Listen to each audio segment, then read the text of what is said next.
ਗੁਰਪ੍ਰੀਤ ਕੌਰ ਜੀ ਕਿੱਥੋਂ ਆ ਰਹੇ ਹੋ? ਛੱਤ ਤੋਂ ਜੀ ਜੀਰਕਪੁਰ ਤੋਂ ਆ ਰਹੇ ਹੋ ਸੀ। ਲਗਾਤਾਰ ਆ ਰਹੇ ਸੀ? ਹਾਂਜੀ ਲਗਾਤਾਰ ਸਾਨੂੰ 3 ਮਹੀਨੇ ਹੋ ਚੱਲੇ ਆ ਜੀ। ਬਸ 5-6 ਦਿਨ ਰਹਿ ਗਏ ਜੀ। 3 ਮਹੀਨੇ ਹੋ ਜਾਣੇ ਸਾਨੂੰ ਆਉਂਦਿਆਂ ਨੂੰ ਜੀ। ਔਰ ਅਸੀਂ ਬਹੁਤ ਖੁਸ਼ ਹਾਂ। ਮੇਰੀ ਬੇਟੀ ਨੂੰ ਆਪਰੇਸ਼ਨ ਦੱਸਿਆ ਸੀਗਾ ਜੀ, ਜੋ ਕਿ PGI 32 'ਚ ਆਇਆ ਸੀ, 16 'ਚ ਵਗੈਰਾ ਸਾਰਿਆਂ ਨੇ ਆਪਰੇਸ਼ਨ ਲਿਖਿਆ ਹੋਇਆ ਸੀਗਾ ਜੀ ਸਪਾਈਨਲ ਦਾ ਜੀ। ਇਹਦੀ ਡਿਸਕ ਦੀ ਪ੍ਰੋਬਲਮ ਹੈ, ਮਤਲਬ ਜਿਹੜਾ ਮਣਕਾ ਹੁੰਦਾ ਚੂਲੇ ਦੇ ਉੱਪਰ ਆਪਣਾ ਟੈਲੀਫੋਨ ਵਾਲਾ ਉਹ ਖਿਸਕਿਆ ਹੋਇਆ ਪੂਰੀ ਤਰ੍ਹਾਂ। ਰੀੜ੍ਹ ਦੀ ਹੱਡੀ ਵੀ ਇਹਦੀ ਵਿੰਗੀ ਸੀਗੀ। ਅਸੀਂ ਕਾਫੀ ਹੈ ਨਾ ਡਾਕਟਰਾਂ ਕੋਲ ਘੁੰਮੇ, ਬੜੇ ਮਾਨੀ ਜਾਨੀ, ਪਰ ਕਿਤੇ ਵੀ ਸਾਨੂੰ ਕੋਈ ਸਹੀ ਉਹਨਾਂ ਨੇ ਦੱਸਿਆ ਨਹੀਂ ਸੀਗਾ। ਕਹਿੰਦੇ ਆਪਰੇਸ਼ਨ ਹੀ ਸਰਜਰੀ ਹੀ ਕਰਾਉਣੀ ਪੈਣੀ ਆ। ਅਸੀਂ ਕਿਹਾ ਵੀ ਛੋਟੀ ਉਮਰ ਹੈ ਨਾ ਜੀ, ਕੋਈ ਉੱਦਾਂ ਗਰੰਟੀ ਤਾਂ ਦਿਓ, ਸਾਨੂੰ ਵੀ ਗਰੰਟੀ ਦਿਓ ਕਿ ਸਹੀ ਹੋ ਜੂਗੀ ਕੁੜੀ ਹੈ ਨਾ, ਕਿਉਂਕਿ ਇਹਨੇ ਯੂਰੀਨ ਔਰ ਟੋਇਲਟ ਦੀ ਪ੍ਰੋਬਲਮ ਦਿੱਕਤ ਬਹੁਤ ਜ਼ਿਆਦਾ ਆ ਗਈ ਸੀਗੀ। यूरिन लगातार ये चल रहा सीगा। इसका मतलब 10-10 मिनट बाद लगातार इन्नी ज़्यादा प्रैशर नाल सारे कपड़े भर जाते सीगे जी। टॉयलेट 3-3 4-4 दिन नहीं आना, बहुत दिक्कत हो रही सी। और बेटी भी ना कुब्बी हो गई सी, टेढ़ी हो गई एक साइड में। तो हुण रोज़ 3 महीने हो चले सानू, तो हुण बेटी सीधी भी हो गई है, रीढ़ की हड्डी भी सीधी हो गई है। और जी टॉयलेट की प्रॉब्लम बिल्कुल सॉल्व हो गई। जी टॉयलेट 3-4 दिन बाद आती सी, वो भी बहुत दिक्कत नाल सारी तरह की दवाइयाँ भी फेल हो गई सीगियाँ, पर हुण इहदी बिना दिक्कत तो अपने आप ही ईजली है ना टॉयलेट एक दिन 3-4 वारी जा जाती है जी। और यूरिन की प्रॉब्लम भी यही काफ़ी 60-70% इहनूं आराम हो गया है जी। बाकी हजे है ना जिद्दां अपना अपना सिस्टम होंदा शरीर का, थोड़ा इम्यूनिटी सिस्टम का जिहड़ा होंदा ना कि इहनूं थोड़ा ज़्यादा टाइम लग्या आ। इहदी प्रॉब्लम भी ज़्यादा सीगी अपनी अपना सर्वाइकल और थ्रोसिस और अपने लुंबर च इन्हूं प्रॉब्लम सी 3-3 मणकियां की। तो फिर उन्हें बाकी तो सारे उपरले सही हो गए, नीचे लुंबर दी रह गई है इन्हूं। तो हुण असी थैरेपी असी आ नहीं सके क्योंकि 3 महीने हो गए ना हुण इसके। इन्हों के स्कूल वाले छुट्टी नहीं दे रहे, तो असी हुक्मा बुक कराया कि असी घर इन्हूं थैरेपी दे सकीए। तो हुण हुक्मा असी रोज़ सारा परिवार भी, मेरे हसबैंड, मेरे father in law, mother in law सारे ही लवेंगे थैरेपी तो स्वस्थ रहेंगे। मेरे जेठ जठानी जी भी आते हैं, तो उन्होंने भी हुक्मा बुक कराया हुआ है। तो उन्होंने अपना बैड का भी अपना जो गोल्ड जंग है जी मैट, वह भी बुकिंग करी हुई है जी उन्होंने।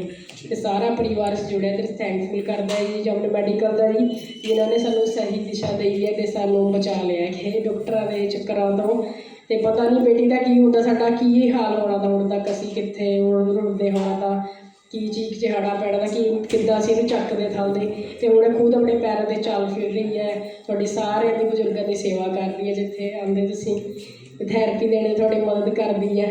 तो बहुत बहुत थैंकफुल है बलविंदर सर का, जिन्होंने मैंने दिलासा दिया। तो जो उन्होंने गारंटी दी सी कि मैं दंदा है 100% कि बेटी थोड़ी ठीक हो जूगी, तो सही उन्होंने करके दिखाया। आपको एक बात मैं चाहता हूँ कि देखो आपको खुद अपने पर विश्वास रखना पड़ेगा। क्या रखना पड़ेगा? अपने ऊपर विश्वास रखना पड़ेगा। जब इनकी बेटी पहली बार जामन मेडिकल में आई तो इनकी हालत बहुत ज़्यादा खराब थी और सभी डॉक्टरों ने इनको बोल दिया, इस गुड़िया को, इस बच्ची को, कि ऑपरेशन होना पड़ेगा।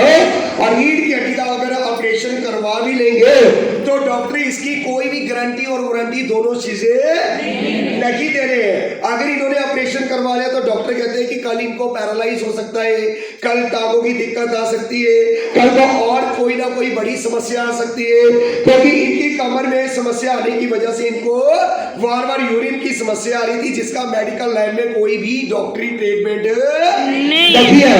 और जामन मेडिकल में जैसे रोज आने लगे, 3 महीने हो चले लगातार थेरेपी लेते हुए, और आज लगातार इन प्रोडक्टों का इस्तेमाल करने से आज आपके सामने ये गुड़िया, ये बच्ची रोज मेहनत करती रही। मैं धन्यवाद करता हूँ दीदी जी का कि जिन्होंने खुद अपने इस जामन मेडिकल को समझा, मशीनों को समझा, अपनी बेटी को रोज जीरकपुर से इधर लेकर आते रहे, थेरेपी करवाते रहे। ये प्रोडक्ट परचेज करने के लिए थोड़ी आई थी, ये अपनी बेटी को सगी करने के लिए आए थे। क्या करने के लिए आए थे?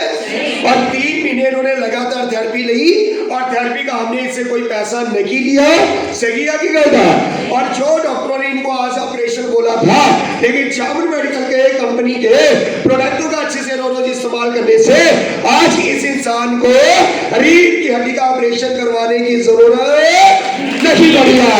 सही की गलत? और जो इनकी बेटी दिन में मतलब 2-2 3-3 दिन लगातार टॉयलेट नहीं जा जा सकती थी, आज दिन में 2 से 3 बार ये टॉयलेट जाने लगी है और पेट अच्छे से खुलकर साफ होने लगा। जो बार बार 5-5 10-10 मिनट के बाद यूरिन आता था, आज उस प्रॉब्लम को भी 70 से 80% क्या आ चुका है, आराम आ चुका। मतलब एक ही जगह पर रोज आने से, इन प्रोडक्टों का अच्छे से इस्तेमाल करने से और इनके बॉडी का, शरीर का जैसे ही टेम्परेचर बढ़ा, नसें खुली, गंदगी अंदर से बाहर निकली, तो आज इस इंसान को बहुत अच्छा फायदा मिलना शुरू हो गया। क्या आपने कभी सोचा था कि अगर आप ऑपरेशन करवा लेते, क्या डॉक्टर इनकी पेट की समस्या ठीक कर देते, या बार बार यूरिन आ रहा तो उसकी समस्या सही हो जाती? नहीं जी, बिल्कुल भी उन्होंने पूछा, पहला तो जवाब ही नहीं दे रहे, हसन लग गए। मैं कहा तुसीं सही दसो ना, सानू असीं इन्ना रिस्क लओगे बेटे की, है ना, जिंदगी का सवाल है अगे जाके, है ना, बेटी ने दूजे घर जाना है, सारी गृहस्थी जीवन आरंभ करना अपना। तो फिर वो कहते नहीं 20% असीं गारंटी नहीं दे सकते, हुण इदां हो भी सकती, नहीं होण इदां नहीं भी हो सकती है। कहने की कोई गारंटी नहीं है कि यूरिन की टॉयलेट की कभी प्रॉब्लम सॉल्व हो जाएगी। सिर्फ असीं रीढ़ की हड्डी का ऑपरेशन करना है, यही कर सकते असीं, उसके बाद साडे हाथ च कुछ नहीं हैगा, उस वक्त कुछ नहीं कर सकते। हाँ जी। डॉक्टरों ने क्या बोला, हम सिर्फ रीढ़ की हड्डी का ऑपरेशन करेंगे और वॉशरूम की दिक्कत सही हो चाहे ना हो, उसके बारे में हम कुछ नहीं बता सकते। और जो इनको 3-3 दिन टॉयलेट नहीं आती थी, और उसके चीज के बारे में भी हम आपको अच्छे से गाइड नहीं कर सकते कि इनकी ये प्रॉब्लम सही होए या ना होए, सही है कि गलत है। लेकिन आज आपकी बेटी की ये दोनों प्रॉब्लम सही होगी जी साथ में। जी हाँ जी, ये तो मिरेकल हो गया जी। तुसीं कीता जी, जामुन मैडिकल ने कीता जी, जो होर किते भी नहीं हो सकता है ना जी। इत्थे ही वर्ल्ड बेस्ट है, यानी कि जिहड़े भी तुहाडा ट्रीटमेंट है बिना टीके बिना दवाई तो, कि कोई निराश हो ही नहीं सकता। जी थोड़ी प्रॉब्लम अंदर है कि तुहानूं नहीं भी पता है ना, वो भी थोड़ी ईजिली इन्हें सारी सही कर देनी, पर टिक्के थानूं थैरेपी लेनी पैनी है, रोज़ आना पैना, रैगूलर करनी पैनी। जिवें थानूं दवाइयां ते डॉक्टर ते भरोसा है ना, उदों भी ज़्यादा, क्योंकि इन्होंने कोई साइड इफेक्ट नहीं करना। जी भी थैरेपी है जिस तरह भी ले, तो डॉक्टर ते ले लो, चाहे तुसीं संगम जंग मैट ते ले लो, चाहे तुसीं अपने अपने चेयर ते ले लो, चेयर ते वाली थैरेपी, सारी इन्हें तुहानूं फायदा ही देना। और हैग्जा जो सर तुहानूं फ्री च दिंदे आ, वो सारी थैरेपी भी सिर्फ फ्री च दिंदे आ। इहदा पूरा लुत्फ उठाओ, नेड़े दे दूर दे जिहड़े भी आंदे, जिवें भी तुहानूं प्रॉब्लम है, सबर रखो, हौली हौली ठीक हो जाए, सबर का फल मिठा होंदा है, ठीक है जी। कईयों में थोड़ा टाइम लग सकता है, कईयों में होता जी, शरीर का अपना अपना इम्यूनिटी सिस्टम होता है जी सारा, किसी के कोल है ना ज़्यादा ताकत शरीर की, ज़्यादा अच्छी जल्दी ठीक हो जाते हैं, और कईयों टाइम लगता है। निराश ना हो, पर इतने बिल्कुल सही होंगे तुसीं, और 100% सही होंगे। डॉक्टर तो थानूं कदे 50% की भी गारंटी नहीं देंगे। तुसीं गोडे का ऑपरेशन कराते हैं, स्पाइनल का कराते हैं, हार्ट स्टंट पवाते हैं, कोई भी सुखी नहीं है। अज तक दवाइयां खा रहे हो तुसीं, पर इत्थे देखो 20-25 साल की दवाइयां छुट रही है कि है ना, तुसीं अपने आप देख रहे हो रिजल्ट कितना अच्छा है, तो जरूर थानूं थैरेपी लेनी चाहिए है। असीं भी जब भी सानूं इन्हां नूं छुट्टी हो गई, असीं अपने बच्चों जरूर आया करूँगे जी, साडा भी नहीं लगा तुहाडे हो गया जी। वेरी गुड, एक बार जोर से तालियां।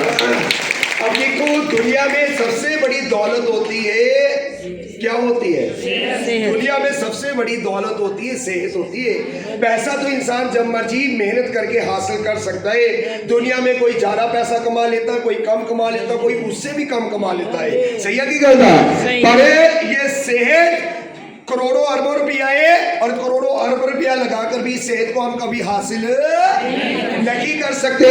और जो जामुन मेडिकल कर सकता है, मैं चैलेंज करके कहता हूँ, दुनिया में आपको बड़े से बड़ा डॉक्टर कोई ठीक नहीं कर सकता।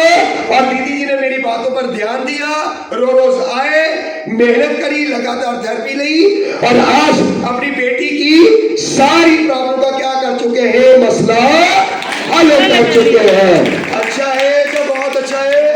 ना तो डॉक्टरों ने रीढ़ की हड्डी की कोई गारंटी दी है जी गुड़िया को, इनको, और ना डॉक्टरों ने इनको टॉयलेट और वॉशरूम की कोई गारंटी दी है, और ना कोई और बीमारी की गारंटी दी है। लेकिन मैंने इनको एक ही बात बताई, अगर मेहनत करोगे तो ये प्रोडक्ट, चाहे शरीर में आने वाले समय में अगर कोई और बीमारी भी अगर लगनी है, तो ये प्रोडक्ट आपकी उस बीमारी को भी सही करने में आपकी क्या करेगा, बहुत ज्यादा मदद करेगा। तो अच्छा है, जो बहुत अच्छा है। आज रीढ़ की हड्डी के ऑपरेशन से बच के कितनी खुशी हो रही है? बहुत खुशी, हाँ जी, बहुत खुशी, स्माइल हो रही है ना, बड़ी खुशी हो रही है। इन्हें उम्र कितनी होगी? 13 साल 13 साल की उम्र है। और 13 साल की उम्र में अगर हमने रीढ़ की हड्डी का ऑपरेशन करवा लिया तो सारी जिंदगी के लिए इंसान खंड हो जाता है जी। सही है कि गलत है जी? समझ आया? सही है कि गलत?